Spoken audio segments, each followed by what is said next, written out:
It's the Who Dat Confessional podcast. Who Dat? Welcome in. And if you're not here, well, you're listening after the show. And I want to say I appreciate you because it has been, in my opinion, because we've been spending this time together. I think we've had an absolutely amazing offseason. It's been fun, just like here on the show. Hanging out there. So you know what? If you watch this on YouTube afterwards, 1, thank you. 2, leave a comment and a like. And 3, if you listen to this show on your car or in your car, in the house, in the office, wherever, appreciate you. Who dat to you? God bless. Welcome in, everybody. We are going to get in some big topics tonight, but let's get some shout outs to those who are here in our live stream. Always appreciate those who are live. Remember, we are live every Tuesday and Thursday night and following every game. And that's going to be sooner rather than later. If you realize it or not, it is almost August. It is. Casimir, Mr. Don, Taylor Babino, Shane O'Mac, Saints Garcia, James Griffon, Jimbo Bruno. We don't talk about Bruno, but we do talk about Jimbo. Najee, Miron, Quan, Lester, Simpson, Chemo. Always good to see you. TJ, our moderator, who is also hosting our Who Dat Confessional Fantasy Football League. There's going to be, what was it, TJ? We'll have to check. I think it's a $10 buy-in. We'll have to double check what that's going to be. If you want to participate in our Who Dat Confessional League, well, we're going to have a special t-shirt and everything for it. But you got to get it in. We'll get you those details in the Discord. Michael, great to see you. So if you want to participate in this year's Who Dat Confessional League and be the champion, Casimir, thank you for donating to the channel. Appreciate it. We're going to decide what the buy-in's going to be. And we got to first ascertain how many people are interested, though. And then we're going to go from there. And then the winner will win. And everybody else will just be none the wiser. Who dat? God bless. Let's get into it. So the New Orleans Saints have made several roster moves. Many of you may have heard about them today during your work day. Some of them are a little bit crazy. You might even think I'm trolling you, but I promise, check your calendars. It is not April 1st. Jimmy Graham is returning to the New Orleans Saints, former Pro Bowler and All-Pro. And, honestly, you didn't know this, Seattle's leading tight end, historically, yeah. As much trash as everybody talks about Jimmy Graham not being the player he was after he left New Orleans, he's still a good player. He wasn't arguably the best tight end in the league when he's been in New Orleans. And Sean Payton and Drew Brees, he was absolutely unstoppable. He wasn't unstoppable when he moved on, but he's still good. Yeah, that guy, who also played for the Chicago Bears, also played for the Green Bay Packers, and didn't play at all last year due to some injury, is back, ladies and gentlemen. Jimmy Graham is back. Also, veteran guard Max Garcia, that was actually on your screen, and veteran guard Trai Turner, both of these Pro Bowl level players here in the NFL. Now, are they still at that level? No, these are all veteran signings at the end of July. But that doesn't make them bad signings. Let me be very, very clear.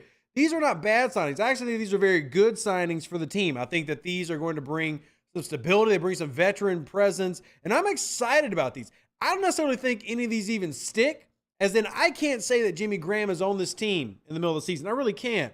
But I will tell you this. I think that is a good move, and it shows that the team is continually trying to adjust and put the best roster on the field. And that makes me happy. And, you had Dennis Allen talking today, talking about the vision they had for Jimmy Graham, and just they're not done. They also added TJ's favorite player is expected to be 100% in playing starting week 1 and is already ready for camp, already participating. Michael Thomas, ladies and gentlemen. Oh, I should install like a clap track for that one. Woo! We got M to the T. Timeout, baby. Michael Thomas is actually in the building, actually participating, working, doing that thing. And now the Saints are bringing in some veterans in Jimmy Graham, who I think even now is below both Juwan Johnson and Foster Moreau on the tight end depth chart. I don't really count Taysom Hill there because Taysom Hill is tight end, but he's also a little bit of everything. And we've got good news on It's almost too good to be true. Pinch me. Somebody go grab something wood, knock on it, lick a wooden spoon, whatever you got to do. Be very careful because right now things are looking pretty. Things are looking damn good. And I hope it stays that way. Jerry says they wore his Graham jersey to choir practice. First off, dope church. Second off, I think I still got a Jimmy Graham jersey that I'm going to bust out of retirement and we'll be wearing it this year. Funny Guy Ben says, Mike seems confident via social media. Now, I will say this, Ben. Mike always seems confident via social media. I do pride myself in trying to be somewhat pragmatic in our viewpoints and our responses. That man's always damn positive and confident. But you know what? I actually love that about him, and I always have. His most recent post, 7 hours ago, for those curious, on the device formerly known as Twitter, on X, throw up the X, which is both a Des Bryant thing and a Wakanda thing. I feed off the pain. I will always be straight. Michael Thomas is a modern day nihilist. Shout out to Michael Thomas. He is literally Friedrich Nietzsche as a born again football superstar. It's amazing. Absolutely incredible. Graham could probably be a red zone target for a player in Derek Carr who had a bad red zone last year. He could. Now, I will say that Derek Carr's red zone problems are a little inflated. I know there are a couple of highlight reels that were posted that got everybody a little scared, but I think a lot of that is play calling. But we'll see. We'll see. Will still be considered sending out a tweet. I'm just very curious how many people are going to get confused when they look up X videos. You gotta be very careful around these parts. But I think that these are good moves and a good direction for the team to be moving in. It's not just about Jimmy Graham. It's not even just about Max Garcia and Trai Turner, who actually, as a veteran set of signings, it's really good for our O-line. I am really excited to see that New Orleans is so adamant about trying to continue to address this team's weaknesses, or at least what they see as weaknesses. And it goes beyond just these simple moves. It goes into what they're saying about everything, right? You know, we talk about what you're getting from Chris Olave is like hopefully a guarantee, from Derek Carr and Michael Thomas, but I've always said very adamantly that the best teams in the league are always the deep teams. You know, the teams that have got great rosters, even into the backup range. And usually that means that you've got very good, one, veteran players, and two, up-and-coming players. So with that in mind, I love these as signings. For those who are not very familiar, which I know it happens and is completely okay, nothing wrong with it at all. For those who are not familiar with some of the people that we just brought in that aren't Jimmy Graham, everybody here knows Jimmy Graham, and I don't believe that there's anybody under the disillusion that he's the athlete that he once was. Maybe you're not super familiar with Trai Turner or Max Garcia. Trai Turner is, well, one, we love when we get hometown guys back. Obviously, he went to school at St. Augustine. He went to LSU and been in the league for, gosh, what's he been in the league, like 8 years now? 9 years, something like that. Former Pro Bowler with Carolina. He was the Carolina right guard for, 5 years, 6 years. And was a Pro Bowler for most of those. And then went to go for play for a couple more teams. Third round pick. So we're not talking about guys old. I think he turns 30 years old this year. Still a quality veteran at this point of his career, and was a starter last year and the year before. Last year's with Washington. So, and shout out, by the way, to Washington and their new leadership group. Excited to see what they end up becoming and what they end up being. They said that Washington, after this season, is going to review the name change thing again, which I guess for some might be seen almost as a negative because it's happened so much. For me, I can't wait to see what they end up going with, honestly. Timekeeper says over under Peter Ruiz, both lose their starting job. Timekeeper, I still think that Pete's going to lose his job to Saldivari long term. Whether he loses it in terms of like right now, I don't really know. Now, Max Garcia is former Super Bowl champion. I guess you're never really a former Super Bowl champion, but he's been with Denver and Arizona. He's been 8 years in the league, and he's been a starter for both teams. Not probably the same high-end level of play when you had Trai at his prime, but still quality play. And this is a guy that's played guard and center. Max Garcia is. And I talked about losing that veteran presence at center. Well, you just got it back from a guy who was just starting last year. That makes me really happy. And if you remember, I was talking just 3 episodes ago, how much that worried me, losing that, and what were they going to do about it. So now it's not just relying on Alex Filstrom. You do have Max Garcia in front of him now, behind Eric McCoy. So here's your full offensive line for the New Orleans Saints. Andres Pete, Trevor Penning, Eric McCoy, Cesar Ruiz, and Ron Ramczyk are your 5 predicted starters, backed up by James Hurst, Calvin Throckmorton, Max Garcia, Nick Saldivari, Storm Norton, Scott Lashley, think he was a wrestler, wasn't he? No, I'm just kidding. Trai Turner, Alex Filstrom, Kid Lewis, Landon Young, and Mark Evans II. That's your offensive line room as of now. Now, they're not going to keep all 17 of those guys. Obviously, 16 of those guys. That's not going to happen. You're probably going to keep 8 of them, maybe 9 of them. Who those end up being, well, I think the starting 5 is kind of there. And then next up, we're looking, I think Nick Saldivari makes this team. I think it's very possible that we continue to see James Hurst live in his role, especially since we don't know what Trevor Penning is going to become until we see him actually on the field dominating. And then after that, it's kind of anybody. Trai Turner's just as good as, Landon Young in terms of as a guess. So, yeah, Najee, we're having a little bit of a Comcast problem. Sadly, I've got no control over Comcast. That's the only ISP that I have available. So sorry about any type of lag that's cut in and out. It's mostly going away, but I apologize for that. So, are we set at D-line, though? I think that they're solid at D-line, but I don't know if they're set. I mean, again, question marks abound. But also, I think the biggest difference there is on the offensive line, you're mostly looking for backups. On the defensive line, you're looking for starters, which I think that means that you need to give more time dedicated to the young guys and trying to get them as many reps and snaps in practice as possible. So to do that, you're going to have to, as a team, probably hold off on getting a lot of vets because you want to get Isaiah Foskey, Brian Breeze, as many reps as possible. You even want to get Kalen Saunders. You want to get Nate Shepard as many reps as possible. Now, the latter, not necessarily new guys, but, you have a lot of young guys that are trying to earn their right to be starters. Peyton Turner still has to be in this conversation. Carl Granderson. Because of that, you don't really want a veteran taking up those reps. You want to let as many young guys prove they are or are not them babies. You got to give them a shot to do so. So until we have a clear picture of who the starter is, I think that the way that it is now is probably for the best, meaning not having the veterans come in, not trying to bring those players in. That doesn't mean I don't want them to come in. I'm just saying, yeah, I kind of get it. I 100% get it. And yeah, I'm sorry, guys, that the YouTube's kicking y'all in and out, man. It's problems with ISP. Which one do you think will be better at this year's pass rushing or run stuffing? I don't know. I can't make that prediction without seeing them on the field. I mean, besides what we've seen, in limited college reps, honestly, we got no clue without being there. Funny guess, as I take Yannick, even with all those guys, I wouldn't. I honestly would. Now, I've said very clearly that I'm okay with getting Yannick Ngakoue. I just wouldn't take him right now. I would literally wait to get a clearer picture of what I have and then only go after Yannick if I felt like the team needed that guy. Because Yannick doesn't really fit what they want from a defensive end. That doesn't mean I don't think that he could be a very good contributor. I'm not saying that at all.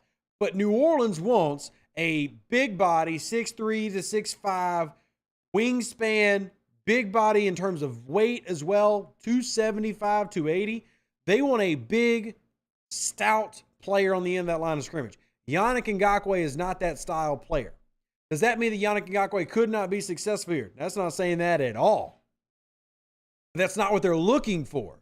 And they want to try to find what they're looking for. And if they have to settle for something else, then I think that their team is smart enough to do that and figure it out. But that is not what fits and by the way, let me just be very clear. The very successful, consistently top 5 defense of Dennis Allen. Now, we're not talking about the days where this team was constantly like number 25 in defense. I think there's a reason to not question as much the strategy until it stops working. Now, when the strategy stops working, we can question as much as we want to. But right now, Dennis Allen has earned the benefit of the doubt with his defensive roster construction. That doesn't mean he's earned the benefit of the doubt with his offensive play calling with Pete Carmichael or the offensive roster construction. But the defensive side of things, I think, has earned the right to allow it to be played out how he plays it out. And because of that, if he wants to have a defensive end that is 275, 6'5", then he has the right to get that and to run that until he sees that he doesn't have what he's looking for. The big body guys just haven't panned out. Maybe they need to change their prototype. But that's the thing, Ben. It has. It just hasn't panned out consistently with one guy. ever since he's been here, and I'm talking about Dennis Allen, his return, that format has worked. When Alex Okafor was here playing, he was playing around 270, and it worked, right? That's 2017, 2018. They just have yet to been able to reproduce or create an elite guy at that position, which is what we really want, right? We want an elite guy. We want Marcus Davenport to hit his prime. Well, when Marcus Davenport was healthy, he was good. And then last year happened, and they moved on from him.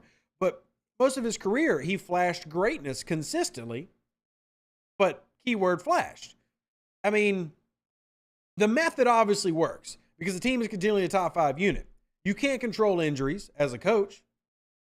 So you continue to find the format that works for your team. And what has been a consistent success for you has been this arrangement. So I want to let him try to find what works for his team. At the same time, you got to acknowledge when there's a problem. And if it doesn't end up being found by the time training camp and preseason works through, then yeah, go get a veteran who's a proven player. Yannick Ngakoue is a proven commodity. But I don't feel like he's a full 3-down player in in a Dennis Allen defense. But I think he could do the position if needed. And I think that from a pass rush perspective, we definitely need pass rush. And he's got 2 straight years of very consistent pass rush as a very effective player. Whether you go back to his Jacksonville days or with Indianapolis or even when he was with Las Vegas. So I'm good with that, but I think right now, sticking with what you have in terms of the young guys, giving them reps and letting them try to be those guys, I think is the right strategy. The offensive line was a different story, though. When you're bringing in Max Garcia, you don't really have a consistent veteran backup, but you know who your starters are at guard and center. Like that's locked in. So when you're bringing in the Trey Turners and the Max Garcias, there's no expectations for them to have to start. But if you do have to start, then you're good. Funny guy being that has nothing to do with it, man. It just doesn't. Trust me. With this being what I do for a living, I know. And I've got to suffer with Comcast. It has nothing to do with somebody being on the Wi-Fi. That's become like a meme, but from an IT perspective, that don't mean anything. Ain't nobody on the Wi-Fi bothering anything. So, which one do you think would be better? Oh, Lester, sorry, I already answered that question. Apologies. I mean, we can get back into it, but I think that you specifically, I know that this name has become the next name to really dislike, but Peyton Turner has to be given a shot to be successful. Peyton Turner has to be given a shot to be successful. That isn't to say that his first 2 years weren't a shot, just that you give a player 3 years. That's literally what you do. And if he's not there, then you prepare to move on from him. If he is there, then you dominate. Simple as that. Literally simple as that. Work for Cesar Ruiz, and this is the standard type of growth arc that you look for any player. 3rd year is the year that they're supposed to start hitting. When you're talking about developmental, especially when you're talking about 3rd-round picks, yeah, I know he's a 1st-round pick, but his 3rd-round grade from an evaluation standpoint, he was not 100% ready to come in the league. You know, Isaiah, far more developed as a pass rusher. Will he have the same level of potential? Probably not. Honestly, I don't think he has the same level of potential, but that's not necessarily the worst thing either. To also throw y'all the corresponding roster moves for those who are curious, tight end Miller Forrestall and guard Coda Martin, who most of y'all didn't even probably realize were on the roster because they were fringe guys who, recent signings anyway, were released to make room for these new additions to the team. So now I will add one more statement because we're talking about defensive end. Mickey Loomis said today in the press conference that in terms of the remaining needs, that there's nothing left on the roster that he's losing sleep over. Now, whether we agree or disagree on that, from a team perspective, that would indicate that they believe that the team that they have now, the players they have, are the best that's for this team that's available. They got it. I'm not saying to agree or disagree with it, but I understand the logic. It goes back to Peyton Turner, right? Like you give Peyton Turner a chance to prove that he's worth that pick. But you also have already brought in a replacement in case he's not. And you already have a veteran in Carl Granderson now who has some level of established success. And then you still brought in 3 new defensive tackles. I mean, they have addressed the position. But at some point you reach a moment where you've got to decide, let it run and see if it pans out the way you wanted it to. I think Peyton Turner will live up to expectations this year, more opportunities and new schemes. Well, scheme hasn't really changed. It's more is he healthy? And if he's healthy and can stay healthy, then hopefully he does pan out. There's one game I've watched where Peyton Turner just looked really, really good. In 2 years, one game. There was a guy that was a healthy scratch last year. I don't think scheme's a problem. I think him being healthy and him performing at a level is the issue. And I do think that he deserves a shot to be that guy this year. But if he's not, next man up, which is why he drafted a guy and why you have a veteran who is chomping at the bit to prove that you need to stop drafting guys. As in, like you were talking about having a chip on your shoulder. Carl Granderson is going to have a chip on his shoulder. Right? He is sitting here 4 years already for this team, moving into his 5th year. And as a pass rusher, he's shown the consistent ability to provide a pass rush. Now, I don't think that he's been elite, but the past 3 years, he's definitely shown that he can be a guy that gets you 5 sacks a season. Is that amazing numbers? No. But he has gotten better each year, and he's certainly gotten stronger on the field each year. So he's sitting there going, well, you're drafting all these guys, why not me? He's definitely coming out trying to be the starter. And I love those type of players, and I hope that he truly does have a chip on his shoulder. Like, I hope he goes in, he looks at Isaiah, and he looks at Peyton Turner. That dude just gets mad. And I hope he takes that anger out on the opposing offensive lineman and just bullet trains them. I really do. I hope it pisses him off. I hope he goes in there and starts slamming elbows and knee and shoulder pads. I really do. So you've got multiple names here who are fighting for the ability to be NFL starters. I think that's an important deal.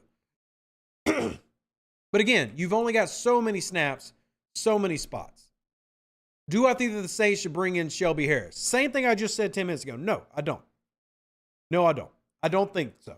If none of these guys we're talking about show any level of success, as in they don't deserve to be the starter, then you bring in veterans. Shelby Harris does fit New Orleans a little bit better from what we were talking about in terms of style, but I don't think he comes in and he's the best defensive end opposite Cameron Jordan. I think you give the young guys time to prove it, and if it doesn't work, then you go bring in, 32-year-old Shelby Harris. But only then, not before. After Granderson's failed, after Turner's failed, after Foskey has failed. If they're not ready by the time we're ready to go, then you bring in the vet. But right now, yeah, I mean, I've been saying this. There's not really a veteran I want them to go out and grab right now. Wait till the end of training camp. If you don't have what you need, then you go and get it.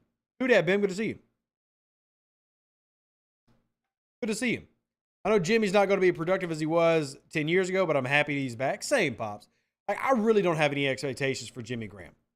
And truly, considering the last time he played in the league, 2021, due to injury and everything, all he produced was 167 yards, but 3 TDs. He's always been a red zone threat and dominator. All the most I would expect from Jimmy Graham this year, I'm just being honest, is 250 yards and 4 to 5 TDs. That is the absolute most I expect from Jimmy Graham. Like, absolute most is 20, 25 catches. 250 yards at most, 4 or 5 TDs. And that'd be I would be so happy with that. Because remember, Jimmy Graham is 36 years old, y'all. Jimmy is old as shit. And that's not me trying to be a negative. Just being honest. Like, Jimmy Graham is not going to come out and dominate. But that doesn't mean that there isn't a spot for him, nor is there not a potential role for him. And the entire team needs to get better in the red zone. Play calling, but also performing. I think that's what you see here with Jimmy Graham, is mostly a guy who could be a target and still dominate in the red zone. I think he can get first downs. I really do. But that's what I see. And some people would look at a 250-yard 4 TD season for a defense or a tight end and think that's a failure. For a guy that's 36, being a role player, I think that'd be great. It's kind of like in the NBA. In the NBA, you need the guy who averages like 10 points, 6 rebounds, and 5 assists. You need that guy. But you're not excited about that guy as a fan. But the team needs that guy. That's what the Saints need. The Saints need to have success. They need to have success in the red zone. I don't care if Jimmy Graham gives us any production. I just like the idea of him being back as good juju. I think that's fair too. I really don't even know if he makes the roster, just to be honest. I really don't. Because the roster at tight end I already felt like is very good. It's a bunch of young bucks ready to prove, but also mixed in with young bucks who've already proven, and then arguably the best X factor in the NFL. Juwan Johnson, Foster Moreau, and Taysom Hill, not counting Lucas Kroll, who a lot of people, are real big fans of, Jesse James, or now Jimmy Graham, already has a very good room. I don't even know if Jimmy Graham makes his team, but I am glad that he's back, and I'm interested to see what happens. Ben Watson had 400 yards at 38. He did. Sure. But Ben Watson didn't have multiple guys in front of him either. And I cannot envision. And by the way, Ben Watson had 2 TDs as well. I can't envision Jimmy Graham surpassing Juwan Johnson or Foster Moreau unless something bad happened, right? Like Foster Moreau just looked ass. Like Foster Moreau was terrible. Unless Foster Moreau is terrible, and none of us want that to be the case. You don't want that to be. Do you? Like, do you hate Foster? I don't hate Foster. I don't want him to be bad. Jimmy Graham's not going to get those opportunities, and he shouldn't. Dude's a 36-year-old veteran. More power to him. More power to Ben Watson being a million years old. What was he, like 38 when he had his final year with us? More power to him. But he also wasn't the full-time starter. Ben Watson was a role player at that point. But he was also a role player on in my opinion, a very, very bad tight end room. I think this tight end room is the best room they've had in a few years. So, Jimmy Graham won't even play enough to get a lot of production anyway. He's the 3rd best tight end on the roster at best. The only thing that I think puts Jimmy Graham in a special area is the ability to score touchdowns. Now, Juwan Johnson already does this very well. This is not Foster Moreau's strength. I think Foster's best between the 20s, but he can also be very effective in the end zone. If you use him in that, I think he can be effective. But I would say that Jimmy Graham is better than Foster Moreau as a red zone tight end. I think Foster Moreau is better as a between the 20s guy. And he's certainly a better blocker than Jimmy. No offense, Jimmy. I don't expect you to be blocking at 36. I just don't. So, and there are situations where I can see Jimmy Graham still being a very effective player. Right? It's just all about the role-playing game. And how you value certain positions and players. I don't think some of these fans realize that Juwan Johnson and Foster Moreau are good players. We had, in my opinion, a good episode on that. Obviously, I'm biased because I did the damn episode. But I'm just being real. I thought we had a really good episode where we discussed that. But at the same time, I also understand that people need to see it to believe it. And that is a completely, not only real, but valid philosophy. If you are watching live right now and you say, Rev, I don't care how good you say Juwan Johnson, Foster Moreau, and Taysom Hill are, I want to see it on the field. I'm going to sit here and say, you know what? I completely understand that. That is the most valid thing you could say. If you want to critique any of my work, do this. When I say something, your response just simply needs to be, I'll believe it when I see it. And if you say that, I got no argument. What am I going to say? Think I'm going to bust out my magic 8-ball and tell you, all right, Jimmy Graham is going to have 27 catches for 193 yards, but 6 TDs. I mean, who knows? Ain't no Nostradamus over here. Ain't no Rev Stradamus. Completely legit. If you don't believe yet, that is completely okay. If you need to see it, then great. Good thing football is right around the damn corner. We're almost through this offseason. We are almost past the pain. Almost there. Y'all should be excited about that. I am damn excited about that. Y'all, when I tell you that I am happy that football is almost here, ooh, we got training camp now, and we're about to have football back. I'm sorry, y'all.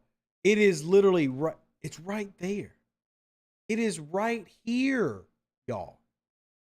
Just so close. I'm excited for this season. I truly, truly am excited for this season. Jimmy Graham might not even make the roster. I don't know, and I've said that. But at the same time, there's a vision for what he can do if he does. There's a vision for what he can do if he does. And that's kind of the key that we were really trying to highlight there and really point out that should he make the roster, they have a clear vision for him where sometimes there's not a vision, right? You just got a guy that you need to fill a spot. You need to fill